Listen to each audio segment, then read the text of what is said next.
got to unite. We've got to unite.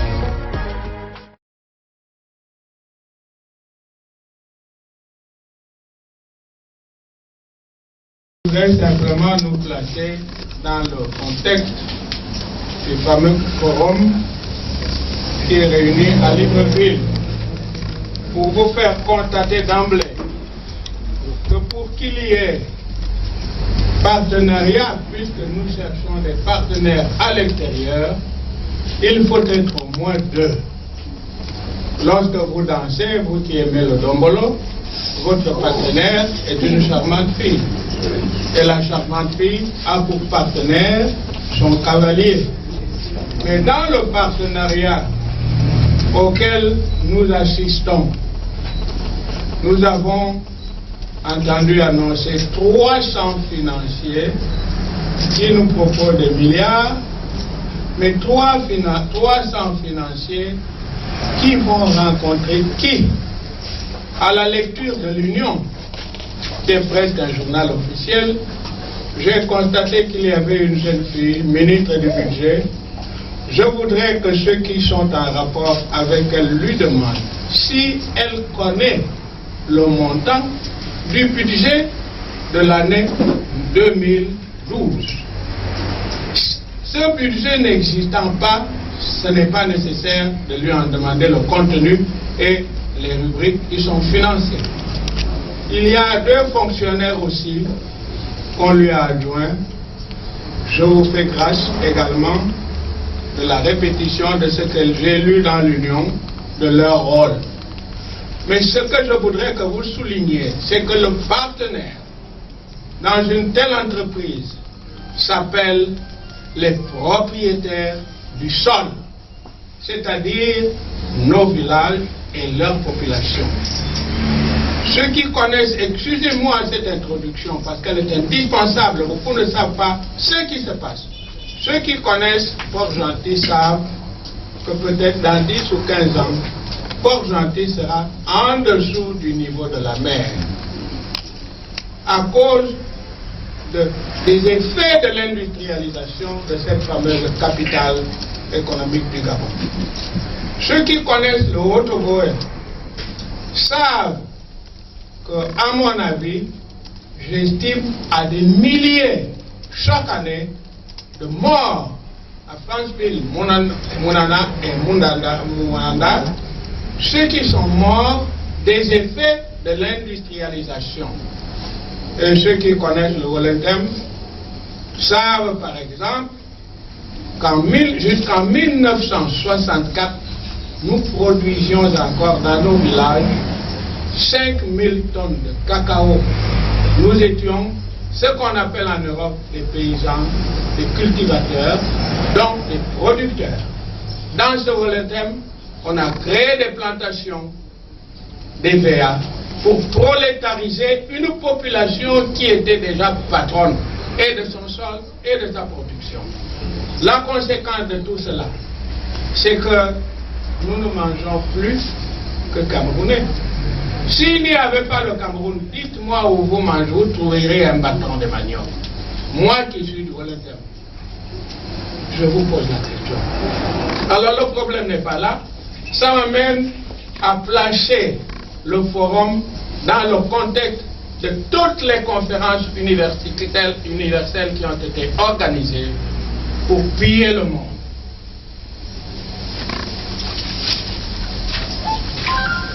En 1878, vous avez eu un congrès à Berlin. Ce congrès avait pour objet de s'occuper de je dois dire, de l'affaire qu'on appelait la question de l'Orient.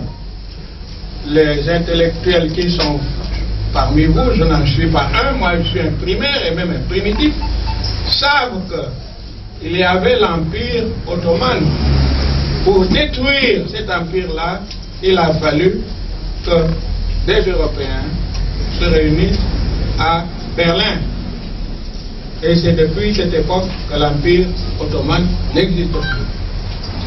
Quelques années plus tard, En 1884 et 85, il y a eu la fameuse conférence de Berlin, toujours à Berlin. Cette conférence avait pour but le partage de l'Afrique par toutes les grandes puissances coloniales. Nous connaissons les conséquences de cette conférence jusqu'ici. Et le forum de Libreville se situe dans ce parcours, avec cette différence que si les Européens se trouvaient entre eux à Berlin à 2 reprises, à Libreville, ils sont seuls à monologuer. Avec qui sont-ils venus parler? Et ils nous proposent une injection de milliards. Si je me rappelle ce que j'ai lu dans l'Union et dans quelques autres bouts de papier, ces milliards vont être demandés encore à nous autres, c'est-à-dire à la Banque africaine de développement. Qu'est-ce qu'ils apportent pour notre bonheur? Et il est honteux, vous devez le savoir, il est honteux de savoir que le Gabon, deuxième colonie française d'Afrique après le Sénégal, et pays le plus riche en potentialité économique, se trouve aujourd'hui avec une population de 92% de pauvres, de misérables. Je suis arrivé à Libreville du Nord à 18 ans. Je n'ai jamais vu autant de vols. Je n'ai jamais vu ce qu'on appelle un mendiant. Je n'ai jamais vu la misère dans la personne humaine. Et puisque la presse est là, qui est un pouvoir efficace dans certains pays, sauf ici, où je ne dis pas qu'elle est bannie, je dirais qu'il est craint. Eh bien, je demande à la presse de visiter seulement les quartiers de Libreville pour se rendre compte qu'on ne peut plus se rendre du sud, c'est-à-dire de Vendo vers le nord, l'aéroport, que par une seule voie entretenue pour lécher par les ouvriers de la municipalité. On ne peut pas rentrer dans un quartier. Toutes les constructions qu'on essaie de faire sont enclavées. Et on parle de développement. On ne mange pas et on nous parle de développement. J'ai eu l'honneur d'être reçu par le président de la République le 14 juillet l'an dernier. Une des questions que je lui avais posées, parce que je n'ai disposé que de 30 minutes, après l'avoir laissé parler pendant 20 ans, 2 heures, de son ambition noble, je le reconnais, de la recherche, des partenaires. Je lui ai demandé quand est-ce qu'il nous ferait l'honneur d'aller à Franceville en voiture. Vous pouvez partir de Lalara jusqu'à Yaoundé, Douala ou Bata et revenir la même journée. Nous avons eu la chance, dans un contexte économique particulier, d'avoir cette route-là, mais il n'y a pas de route au Gabon. On ne mange pas au Gabon. Nos enfants ne peuvent pas étudier. Dans une émission de la radio-télévision, j'ai appris qu'il y avait 15 000 étudiants boursiers gabonais à l'intérieur et à l'extérieur de notre pays. Et je me rappelle, il y a seulement 3 jours, un de ces étudiants nous demandait pourquoi nous les abandonnions. Où sont les boursiers et où sont les bourses? Est-ce que ces enfants-là, vraiment, ont la bourse? Et ils se plaignent. Et on dit que ce sont des politiques qui les manipulent. A-t-on connu la présence d'un politique dans le campus de l'université Albert Bongo depuis que ces événements existent il y a des années? Alors, c'est des petites questions que je vous pose pour dire que la réunion, le fameux forum, ne rencontre que des illettrés et des vieillards dans nos villages. J'ai amené il y a quelques jours 2 de mes nièces qui étaient témoins d'un des jours où ces messieurs se sont permis de rentrer dans la forêt chez moi. Et si vous observez bien mon avant-bras, vous verriez qu'il y a des zones noires. Dans cette forêt-là, pendant le campement, au moment de la culture de l'arachide, j'étais tombé dans le feu, parce que je commençais à marcher à 4 pattes. Et c'est ma mère qui m'a appris que j'avais été énormément brûlé, je n'avais jamais senti ce malheur. Et moi qui suis de ce village, je dois apprendre qu'on va embêter des villageois, leur poser des questions, en faire des associés d'un projet dont ils ignorent les commencements et les finalités. C'est la simple présentation que je voulais vous faire de ce qui se passe. Et j'ajoute une parenthèse qui est importante. On parle là-dedans de l'âme qui est constituée d'hommes d'affaires, dit-on, qui veulent injecter 90 milliards de francs CFA au Gabon ou de dollars, mais en tout cas 90 milliards de francs CFA ou de dollars, ce n'est qu'une petite partie en réalité du financement d'un service d'aide non militaire en cas d'administration normale. De telles injures sont inacceptables, sont inadmissibles, messieurs de la presse. Je sais qu'il y a ici des agents de presse dont les dépêches peuvent atteindre 5 millions dans la minute. Ça 5 millions d'individus avant qu'il y ait l'Internet. Voilà ce que je voulais dire en introduction. Si vous avez quelque chose, une question à me poser, pour que je clarifie ma pensée, je vous ai dit que c'est la suite de Berlin, c'est Berlin 3, avec cette différence que Berlin 3 se situe à Libreville et qu'il n'y a même pas de partenaire. Peut-on mépriser les gens de cette manière-là? Et nous n'avons même pas le droit de pleurer. Voilà la conclusion de mon discours.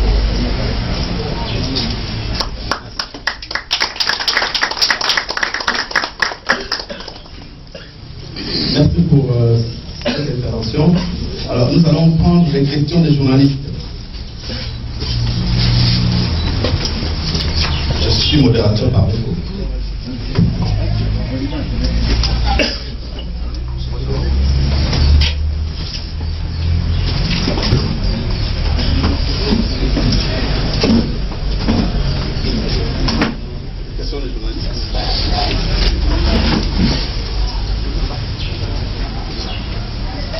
En attendant que les journalistes réfléchissent à cette question, je vais me permettre de repréciser un peu l'esprit de notre contre-forum. L'idée à la base est la réappropriation. L'idée à la base est la réappropriation de notre souveraineté. Qu'est-ce que ça veut dire? M. Jean-Marc Pécot tout à l'heure a parlé des propriétaires de la terre. Mais là, c'est tout un débat. Lorsqu'on regarde, par exemple, le code foncier du Gabon, nous ne sommes pas propriétaires de nos terres. Votre village ne vous appartient pas. C'est autant de choses sur lesquelles nous devons réfléchir. Nous devons réfléchir sur la nature et le fonctionnement de l'État que nous voulons, auquel nous aspirons. C'est pour ça qu'il est absolument et proprement scandaleux pour nous qu'on fasse venir à grand frère, à coups de milliards, des gens qui ne connaissent rien du Gabon et qui vont prétendre décider de notre destinée à notre place, alors que nous, nos aspirations sont considérées comme des, comment ils appellent ça, troubles de l'ordre public, déstabilisation de l'État. Il faut que nous, les Gabonais, nous comprenions que les gens qui sont au pouvoir sont des serviteurs de l'État, des serviteurs du peuple souverain. Et donc nous devons cesser de nous considérer comme leurs esclaves et eux comme notre maître, comme nos maîtres, qui, lorsque nous voulons nous exprimer, nous devons leur demander la permission. Non. Là, comme nous l'avons dit, le rôle du ministère de l'Intérieur, c'est d'assurer notre sécurité dans la jouissance de nos droits et libertés inaliénables. Mais nous, peuple gabonais, sommes les premiers à nous esclavagiser en nous couchant devant des lois iniques. Pour que nous ayons notre souveraineté, nous devons d'abord définir ce que nous voulons que le Gabon soit, ce que nous voulons que le peuple gabonais soit. C'est ça le sens du forum des indignés. Quel Gabon pour les Gabonais?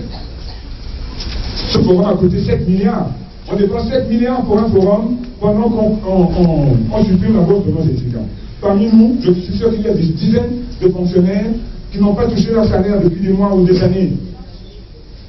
Mais enfin, quelle est cette stratégie qui méprise les aspirations des principaux intéressés, des uniques intéressés, et qui appelle des gens qui veulent faire le Gabon à notre place. Ce n'est pas de la subversion, ce n'est pas politique.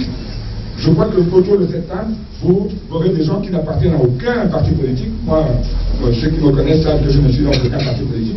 Mais je suis un citoyen gabonais qui entend défendre ses droits et ses libertés à tout prix. Et personne ne les défendra à notre place. C'est ça le but, peut-être qu'il fallait repréciser pour les gens qui viennent d'arriver, de ce contre-forum pour la réappropriation et la réinstauration de notre dignité et de notre souveraineté. Maintenant, nous sommes ouverts avec vos questions. Maintenant, bon, étant donné que c'est ouvert, si les journalistes prennent un peu de temps pour formuler des questions, peut-être qu'on peut élargir au public. Non? Non? On attend d'abord les journalistes.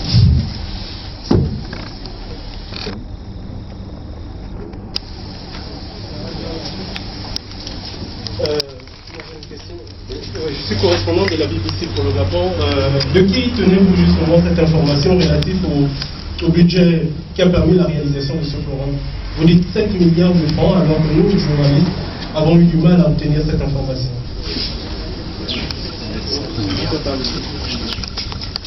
Vous comprendrez bien que lorsqu'on a une information stratégique qu'on nous a donnée dans la confidence, je peux donner l'information, mais je ne peux pas donner la source. Vous voulez que je l'envoie en prison non. Une information est un acte de subversion dans notre pays. Mais vous pourrez aller vérifier. Et pire, beaucoup d'entre vous ne savent pas que au lendemain de leur forum, là, il y aura un forum organisé par la femme de Athias, Cécilia Martin Sarkozy Athias, avec les premières dames, présidée par elle. Donc, le couple qui vient faire le Gabon à notre place, qui vient nous dire ce que nous voulons, qui vient nous dire, parce que nous sommes des nègres qui avons toujours besoin du grand blanc pour prendre des décisions sur notre destin. Je pense que dans le Gabon, si peut-être il y a des cancres dans l'appareil de l'État, qu'on regarde un peu dans la société, il doit quand même y avoir quelques lumières. Et on ne va pas indéfiniment s'arrimer au grand blanc qui vient nous dire ce que nous devons faire. Normalement, notre forum devait commencer par la proclamation solennelle de la mort de la France-Afrique. Mais lorsque nous proclamons la mort de la France-Afrique, c'est symbolique, ça veut dire que la coopération telle qu'elle a été faite, la domination, les choix du grand blanc sage qui nous apporte la civilisation, nous avons vu que ça a échoué. D'abord, on ne nous a pas demandé notre avis, mais maintenant que nous donnons notre avis, nous disons que le grand blanc ne peut plus faire l'histoire du Gabon à notre place. Nous prenons nos responsabilités. Maintenant, vous pourrez toujours vérifier l'information. Si il s'avère que le chiffre que j'ai donné est faux, je serai le premier à le reconnaître publiquement et dire que soit j'ai été manipulé, soit je me suis trompé.